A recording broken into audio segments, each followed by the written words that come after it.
You know, speaking about reincarnation, I spoke in my lecture about autistic kids and Down syndrome, that they are reincarnation of people from their previous life. Do you know how many people got angry? They don't even try to listen to what you say. They right away bark. Nobody uses his head.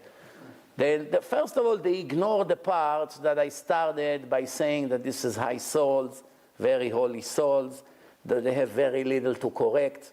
Everything else with them was perfect. They just have one little thing to correct and they go to heaven. That part they completely forgot or wanted to forget. Then I say that all the punishments of Hashem is measure for measure. If a kid was born blind, is it coincidence? There are two options. One is to say that God made a mistake, which means he's not perfect, and all Judaism collapses in a minute and there's no more religion because it's against the 13th foundation of Judaism to say that God made a mistake and a baby was born Down syndrome accidentally because there was a technical mistake in God's system, or a baby was born blind because there was a mistake, something went wrong in nature. To say that, there's no bigger crime. It's like saying Hashem is not in control. That's against the whole Torah. Who will dare to say such thing? The answer, people who call themselves rabbis are screaming against, not the ignorant one. The ignorant, I understand. But people who call themselves rabbis speaks against it. Baruch Hashem, someone sent me a video of an autistic kid in Israel in a secular family.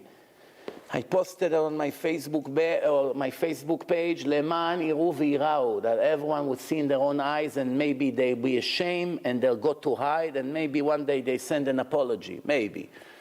We don't wait for their apology. As long as they do tshuva, it's already enough.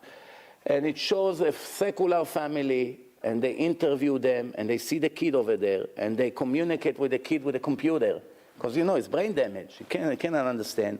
So they bring his hand and the computer, he goes like this, and he type. And I ask him, why did you come back to the world like this? And he say, God sent me like this because I made big sins in my previous life. So they told him, the sister, what sins did you make? He said, I say things that I was not supposed to say. They didn't give up. They said, what things did you say that you are not supposed to say? He said, I spoke very bad about people. I spoke Lashon Hara, and that's why I came like this with my mouth and my ears. And the father and the mother and their sister, they're standing there in an interview in front of a camera. You can see the whole thing. And they say, we were completely not religious. Because of him, we all became Shomrei Shabbat. The things that he tells us about his previous life, we are in shock. You don't have to believe me. Go to my Facebook page, scroll down 2-3 weeks back, maybe I'll re-put it again, repost it. You can see in your own eyes. Everything I say has a source. These people have a personal agenda. They're not looking for the truth. If they only wait another 10 minutes before they begin to shoot, and they check, they will find a source. It's either arrogance that they think they know everything, or they just have a personal agenda or jealousy. I don't know how to call it. There is something behind it. Because not once in 20 years I remember saying something from my own opinion. And if I did, I say, this is my opinion. I made it clear. That's my opinion, I say.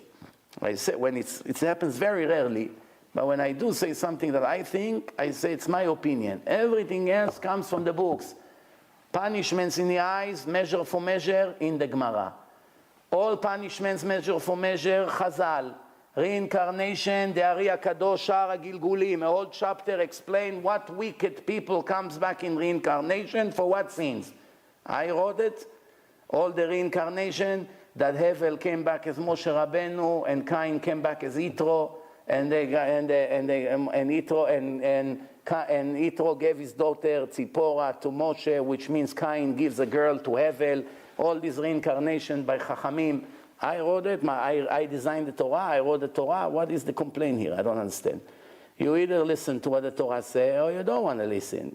You don't want to listen, just say that you're allergic to the Torah. That's all. Why are you making all these philosophy arguments when you don't have the source? So this video, it's a must-see. Everyone has to see it. Also, there are some people who are against Gilgulim, against life after death. They try to claim there's no life after death. Almost every week I put at least one case of someone who died and describe what happened to his soul after he died. Just today I put one. You can see every week, Jews, non-Jews, all over the world, different cultures, different languages. They died, their soul came out, they describe everything that happened around them, everything that they see. One guy that I put today, he was dead, and in the same hospital was the daughter of his friend. And she had a problem, and the doctors didn't see it. And while he was dead, he saw the problem, because his soul was flying there. When he came back to life, he told the doctor, this is what the problem she has. And they interview him, and they interview the doctor, how his information saved their life. What else do you want? It's thousands of cases like this. 1, you don't believe. 2, you don't believe. 10, you don't believe. Hundreds, you don't believe.